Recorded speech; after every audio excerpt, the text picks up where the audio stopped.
people no one make person talk. Them say that Mayegun, that man too they talk. He too they talk. Say Mayegun diary, he dey hot like pepper. But every day then they take money in bulk. Woman pikin dey the street they hawk.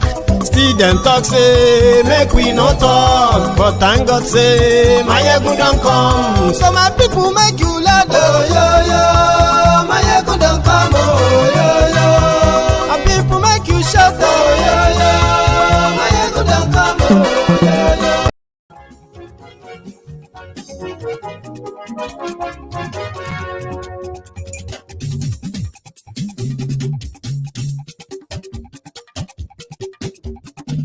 Mayegun làwa mọ̀ làmọ̀ tó dòdòdò.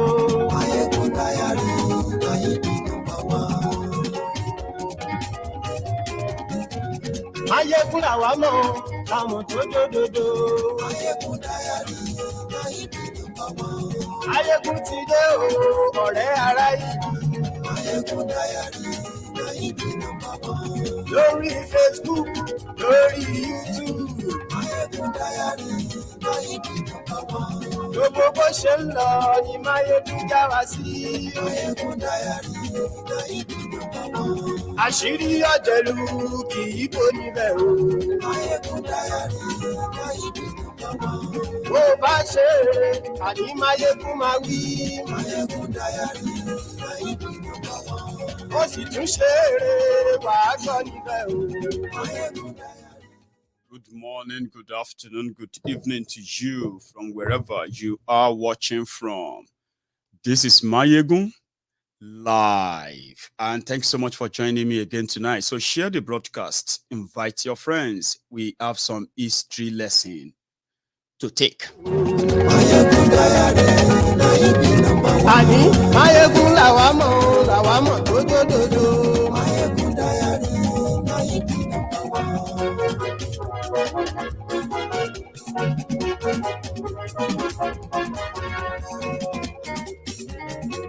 Àní ẹ̀sùn rákì. Mayegun ti dé. Mayegun ti dé. Ọ̀jẹ̀lú ẹ̀sùn rákì. Mayegun ti dé. Àní ẹ̀sùn rákì. Mayegun ti dé. Lórí Facebook. Mayegun ti dé. Àní ẹ̀sùn rákì. Mayegun ti dé. Lórí YouTube. Say if you don't have access to history, like they say in Yoruba, you will be lost. If you don't learn, wait for this one. If you don't read your history, you will be lost. Then if you read your history, you should learn from your history, never to repeat the mistake in your history. But if you fail to learn from your history, you would make the same mistake again and again that will cost generations. Now I will take you round or back the memory lane when Awolowo also thought he could save Nigeria. Àní ẹ̀sùn rákì. Kí gómìnà kówó jẹ. Àní ẹ̀sùn rákì. Ọlọ́pàá tí ń darí bá. Àní ẹ̀sùn rákì.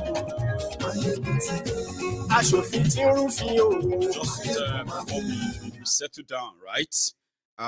This happened earlier today in Nigeria, where Mazi Nnamdi Kanu appeared in court again.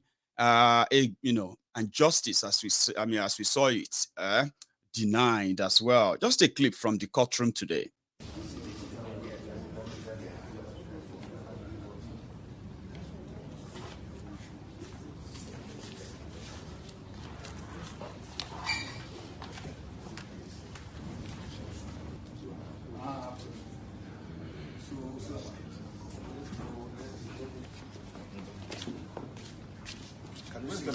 Where's your brother?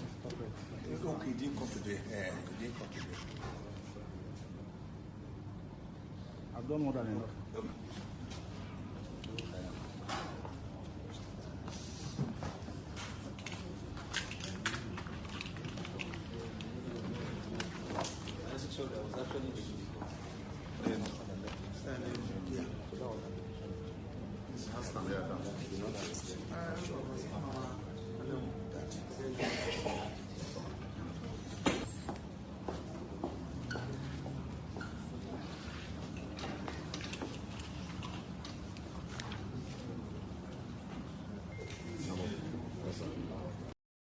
inside the courtroom, where the leader of the indigenous people of Biafra, Mazi Nnamdi Kanu, appeared today, where he also, his own legal team filed for his bail, but the bail was denied by this Justice Binta Nyako on the ground that the legal team didn't give her enough evidence to back the reason why Mazi Nnamdi Kanu had to run for his life when Boko Haram's junta, Boko Haram's killer squad visited his home and they killed 28 people. So Nyako said, no, she's not going to grant her the bail, right? And she adjourned the case till November 14.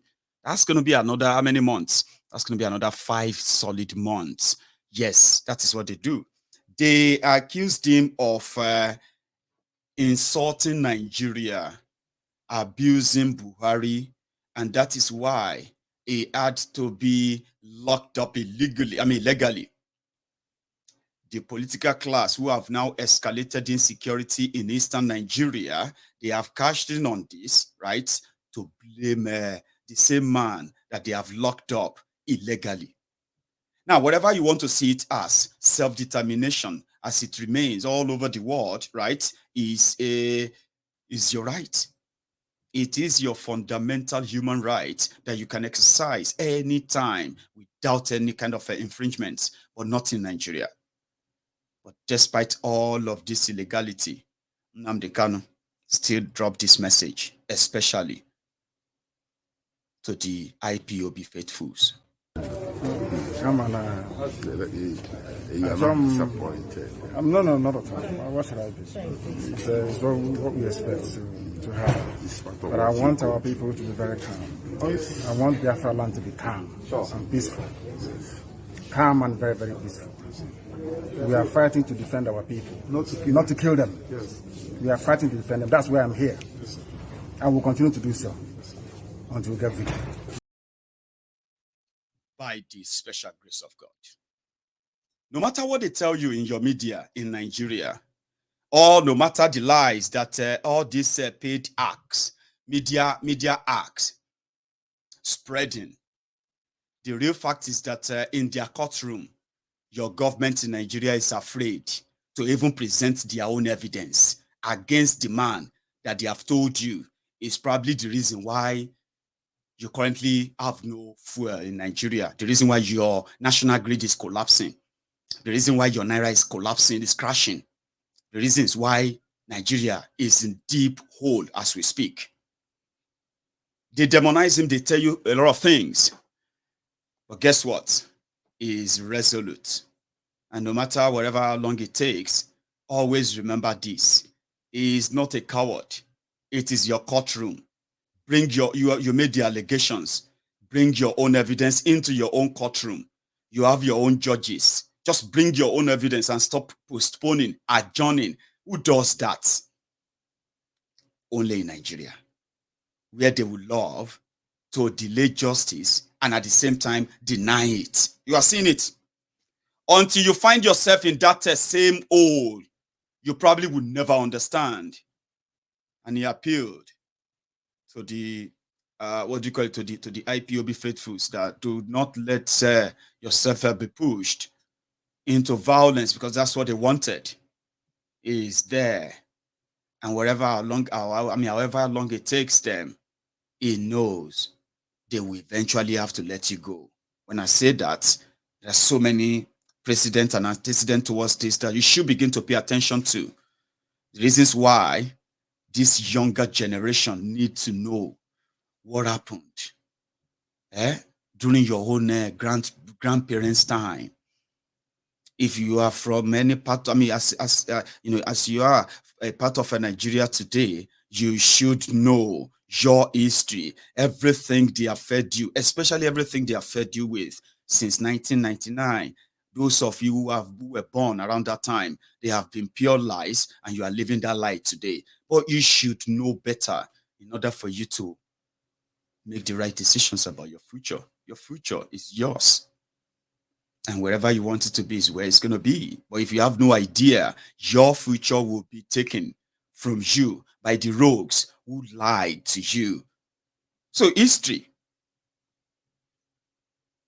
Nigeria was never won, my brother and sister.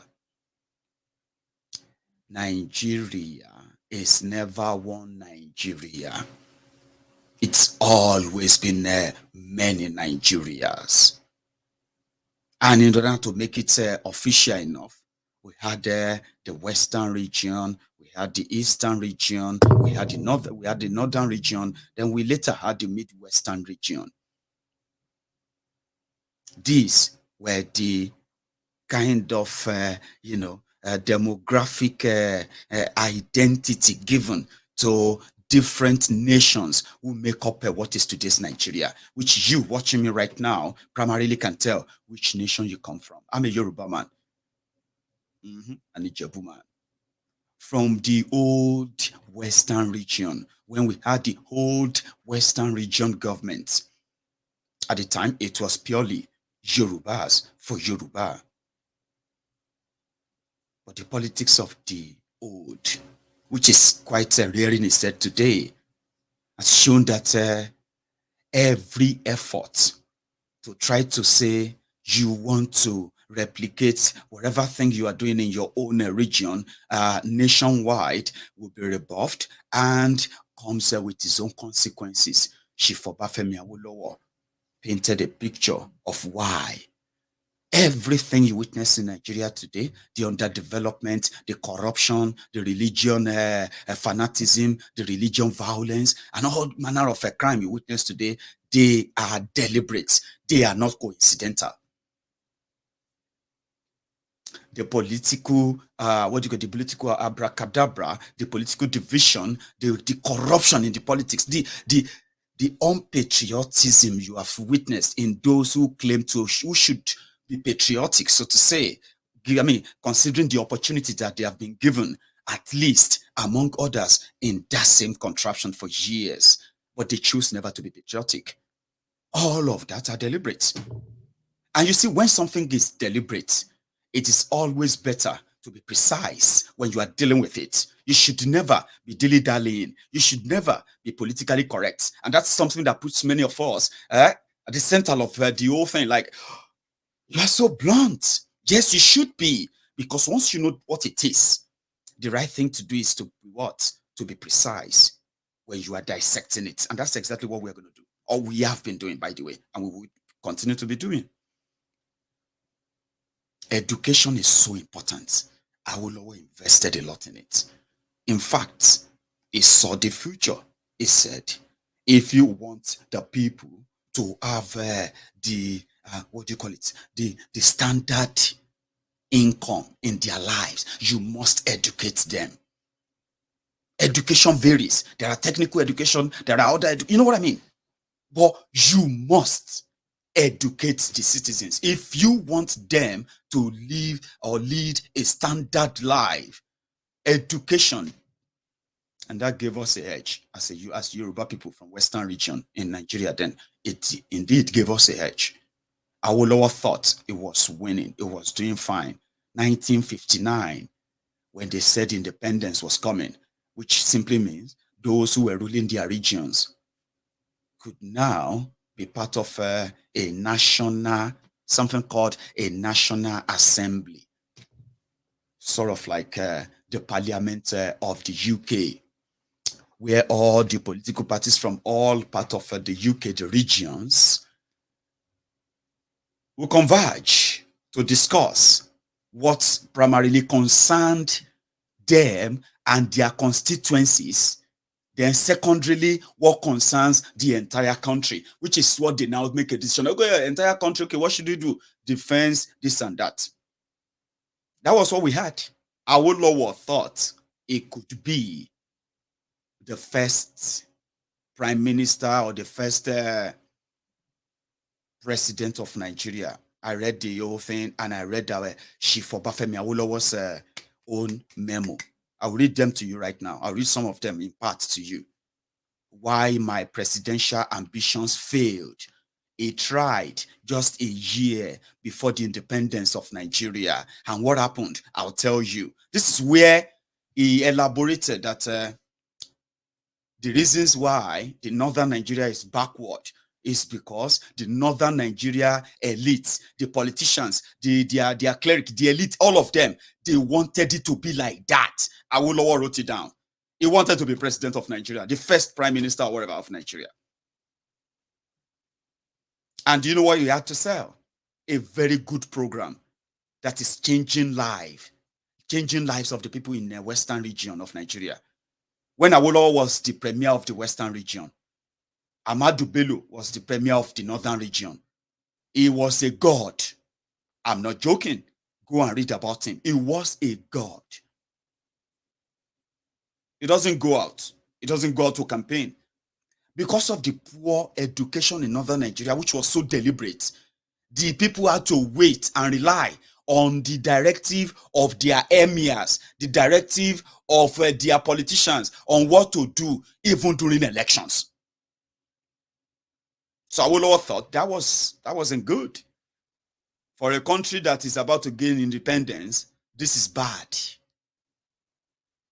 So he wrote it in his memo. Let me see if I can catch that and read that to you before we continue, so that you understand that why is Nnamdi Kanu asking that we should all go our different ways for the sake of the generation that are going to come after, especially now that we are here, since 60 years after Awolowo thought he could use education, like Tifnumbu is trying to yell, this is about lesson, okay? Learn something. Written down, Awolowo said in that book, Why My Presidential Ambition Failed in 1959 and in 1979 in northern Nigeria. In 1959, during the election, that was to usher in independence in 1960. In quote, Awolowo, this is Awolowo writing this. I embarked on an elaborate campaign in the north. I don't know how old you were at that time. I was using helicopter to campaign in every nook and corner of the north. The most important aspect of the campaign of the action group was free education, life more abundant for the generality of the people, etc., etc. Our manifesto was centered on the development of man. We worked so hard that the Sardauna of Sokoto, Ahmadu Bello, was forced to come out to campaign, a thing he was never used to. My hope at that time was to liberate the North from illiteracy, ignorance, and the rank-a-day mentality of the less privileged majority. If I had won the election, I would have put a lot of money into educating the North in order to bridge the educational gap between that region and the western and the eastern regions. This was because I saw the lack of education as a stumbling block against political enlightenment of the whole northern region. 1959, Awolowo. Because they were not educated, the voters could not make up their own minds and make their own choices. Rather, the innocent people of the North had to be dictated to by emirs and the elites who fed them on a regular basis. Whereas in the western region, people could argue with their obas. They could read manifestos and make an independent choices of which party and which politicians to vote for. Unfortunately, all my efforts to liberate the North from the cruel jaws of the oligarchy were frustrated by those who prefer and will always prefer the status quo to a new dawn of educational advancement. You can see that even now, the educational gap between the North and South is increasing by leaps and bounds. All the talks about catching up is nonsense. How can you catch up with somebody who is running while you are crawling?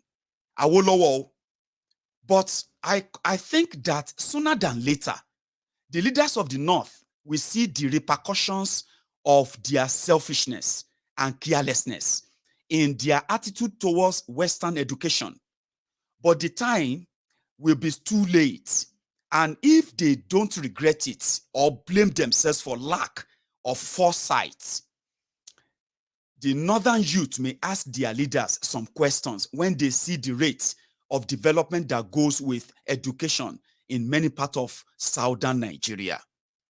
They may then wonder whether it was in their stars or in the selfishness, carelessness, and lack of foresight of their past and present leaders. If I had been given the chance in 1959 or 1979, I would have changed the fortune of the North as a place that can be compared favorably with the South in terms of educational, social, and economic advancement. As for me, I don't think we should always blame a president's lapses on his advisors. Awolowo continued. Chief Awolowo. As for me, I don't think we should always blame a president's lapses on his advisors. It is the duty of a president, as an educated and intelligent man, to know what advice is good or bad for his people. If he considers the advice just and of public good, he will take it, as he himself would have calculated the consequences of such an action. What is more, he should be able to use his own discretion as Mr. President. If he is in doubt, he calls experts from universities where scholars must have done research about such things or known about similar cases with particular consequences. As the premier of the Western region, I chose my ministers strictly on merit and because of their education, standard, and discipline. Every minister or advisor and top civil servant had to do his homework properly before bringing anything to a cabinet meeting or any other important meeting where it will be subjected to rigorous debates. Where there are gray areas, expert opinion will be sought for the purpose of objectivity. As the premier, I had to follow all procedures vigorously and meticulously, always relating our decisions and actions to the public good. It is because of this service to the public that I often maintained that the office of the president or prime minister is not for pleasure.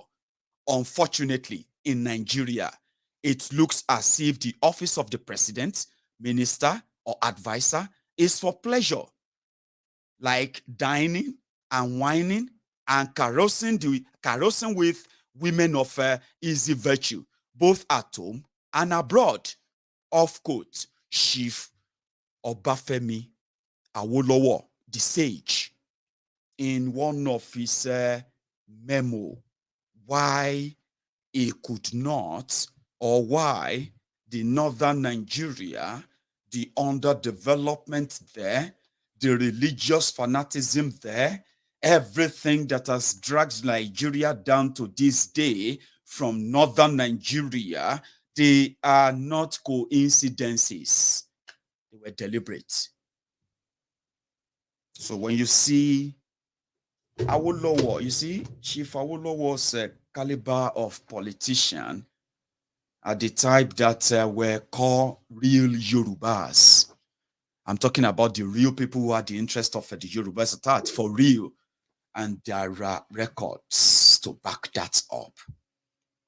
Today, Shebi Awolowo thought Yoruba land would have become so educationally advanced that the leaders of northern Nigeria would regret not investing in educating their citizens in the future, because Awolowo thought back then that maybe regionalism, the Yoruba, the sophistry, and the blah, blah, blah, blah, blah would never be tamed by the greed of those that were going to come back to lead Yoruba land in this project Nigeria, Chief Obafemi Awolowo was wrong, thinking that we would be better off than the northern Nigeria. Education became crippled. Miseducation took over. Educated people have now become slaves, servitude, humbled slaves to the illiterates who are now holding political offices and deciding their own fate, their future, their fortune, their income, and otherwise, including their pension. Poverty now stares our people on the faces, and sadly so, we are no longer different from the people that Chief Obafemi Awolowo said he was trying to save so that he could catch up with himself. Our people are poorer now, very poor, pretenders too. Education is gone. Ogun State. I was reading something about the people of Ogun State earlier, just before we continue. So watch this. So this person is a teacher in Ogun State, and guess what? I don't think Chief Obafemi Awolowo, who happened to come from Ikene, in Western region, Ogun State, I don't think he's going to be laughing now, or he's going to be happy right now in his own grave. That 60 years after he attempted to preach the same success he achieved in Western region, that we are so going to be so independent, we are so going to be so better off than those in the north, that he felt like it was going to save them. But look at the teacher.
It is that bad.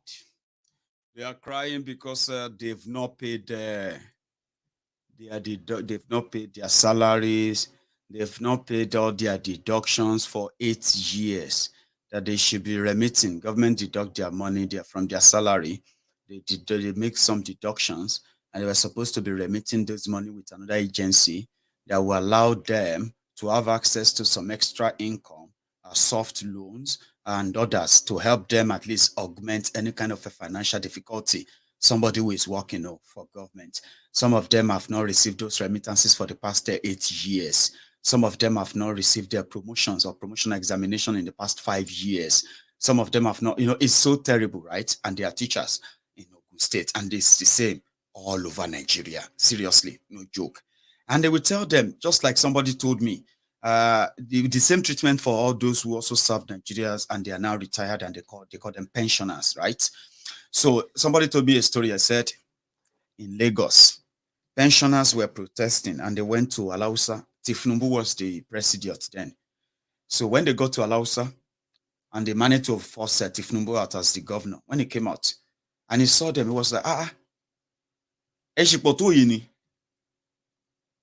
in what could be translated as, oh, you are still this many.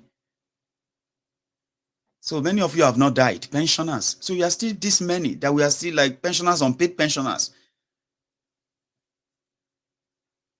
I don't know if many of you have actually, or if you remember the time that Lautech was under lock and key strike for, I think it was for 8 months or for over a year at the time.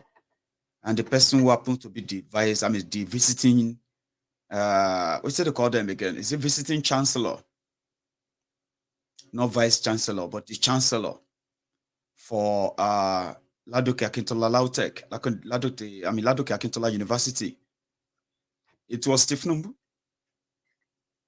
Education empowering people is not theirs, but turning you into all risers, beggars, ass lickers, something that Awolowo then would have never envisaged for the people of Yoruba land. They are now the common things in Yoruba land today. People are dying in the hands of those who keep telling them that they should pray for Nigeria. Okunu even added his own voice at some point.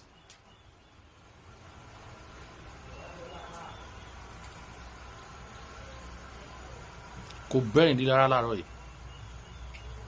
Ẹ̀rín kọ́ ló bá dé.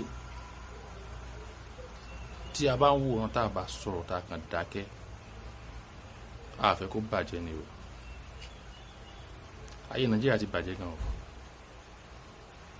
Ó wá jọkùnrin ni, ó ṣobìnrin ni, ó ṣọmọdé ni, ó ṣàgbàlagbà ni, tó lówó sí bí rúgbé ṣe bàjẹ́ délé ni ayé tí wọn náà ò bàjẹ́ tọmọtọmọ ni. Gbogbo ẹni tó contribute sí ìlú yìí táyé ìlú fi bàjẹ́ débi tó bàjẹ́ dé ayé wọn ó bàjẹ́ tọmọtọmọ ni. Nàìjíríà ti bàjẹ́ gan o, ó ti bàjẹ́ gan. Mi ti ẹ̀ mọ̀ pé aspect báyìí ló kù tó sì ń bẹ́tà. Kí wàá ní wàhálà tára títí tá à ń ṣe? We are not citizens of this country. À ń sọmọ ìlú yìí, foreigners ni wá.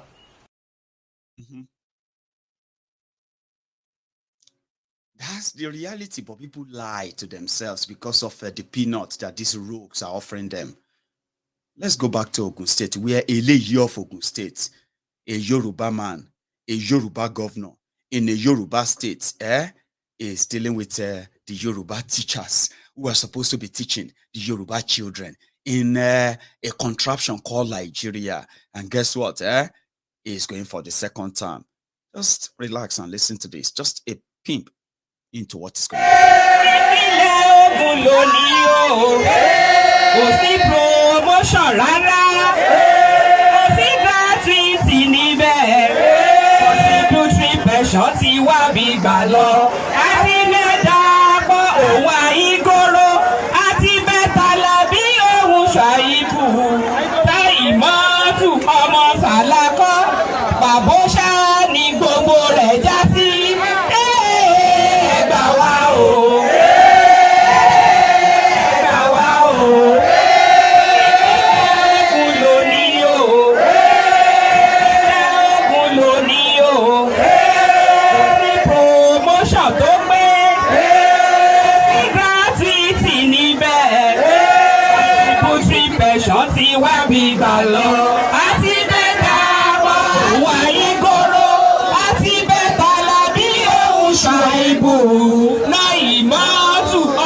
Ṣèlérí pé ìwọ yóò sanjọ́.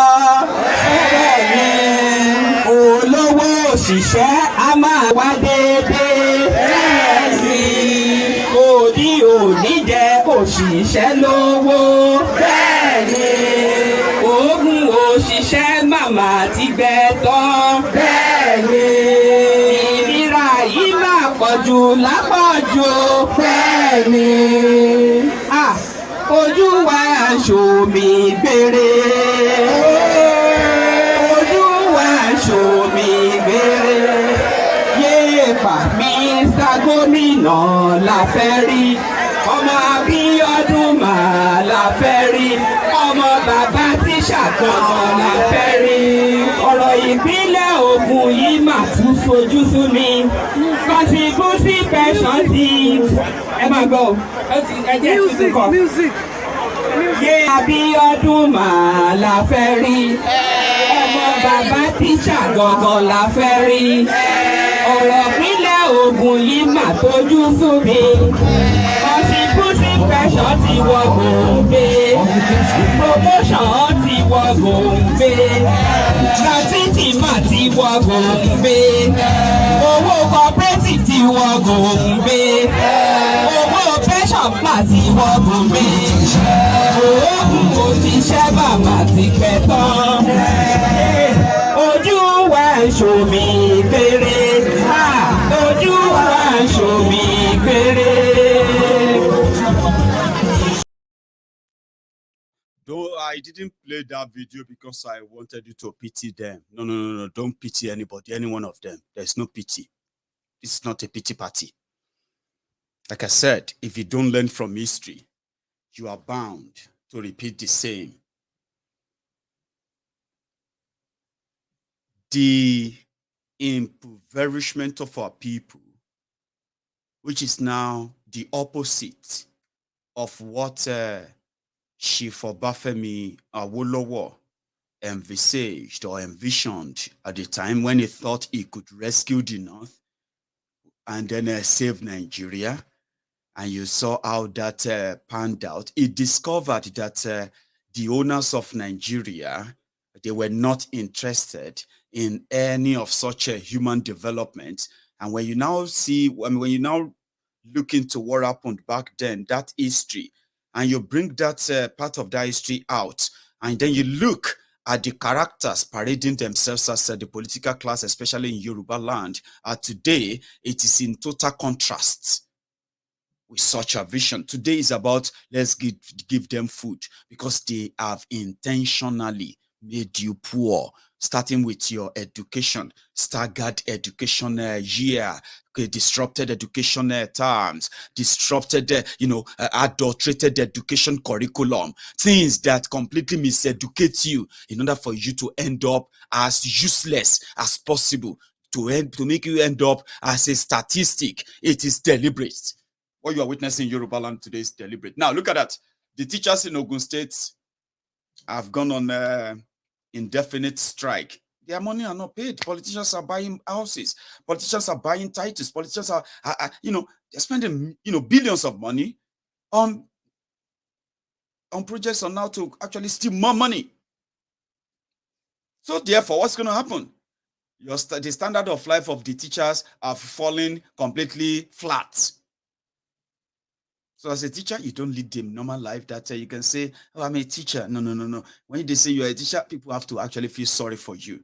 No joke. That was intention. That is intentional. Then you decided to down tools. The children have to stay home. Yeah, they have to stay home. The children's education is now disrupted simply because of greedy criminals that even you, the teachers, now be INEC officials.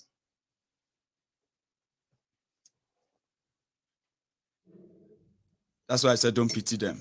This is not a pity party. I didn't play that video because I want you to pity them. I played that video because when you see educators, the people that have to educate us, but they are so ignorant themselves. That is why they say most of what we now know that actually guides us in our lives and then our everyday lives, they were not taught in the classrooms, because the people who are actually there in the classrooms, many of them are also ignorant or intentionally ignorant too. Criminals will come and they will tell them and they will go to the impoverished people, give them money and say, come and vote for us. And then when they want to manipulate election results, guess who are those electoral officers? School teachers. When we were growing up, we always saw our school teachers. They work as INEC officials. They work as census officials. They work as polio vaccine officials. Mrs. Okubule, good morning, ma. Good morning, ma. Oh, how are you? Shola, come here. Come and take your, Our school teachers were the ones then who were also working with the same system that was going to come, the same politicians that are going to come and steal their money. So when election comes, They are the they are school teachers, lecturers. You know what I mean? They are the electoral officers. They are the good. I mean, not all of them, because there are some of them who, when they work at this election, they will not call them again because they say they are honest. They will bring another person. School teachers, whose salaries are going to be stolen, whose pensions are going to be stolen, whose, everything that monument that belongs to them are all going to be looted away. The same them are the ones at the collation center changing election results on result sheet. So they bring in thieves. When the thieves now takes over, the thieves now start stealing everyone's money, your tax, your what do you call it, your salary, your pension, your everything, to make you further poor and poorer. Then you turn around and say, these politicians are treating us bad. We need to down tools. So it is like that, a vicious circle. Catch 22. It never ends. That is why some people are saying, may we bring cutlass or knife, may we cut this circle and go for something that can actually deal with these myriads of problems. So don't pity them. They are watching me right now. It will shock you that some of those people who are singing there, they are PDP members, they are APC members, and they are also school teachers. They know politics more than anything. They know how to rig election for any of their favorite politician or political party. When these politicians now comes in, they deal with them. Guess who actually feels the brunt more? The children whose education is completely ruined. And that's what you have in Yoruba land. That's what you have all over Nigeria. And then, they cry. They cry like they didn't contribute to their own problems. And I keep saying that, you see, elections have consequences. When you see professors pretending not to be able to read election results, now fraud. That's what they do. How many of you remember all those ones who were reading election results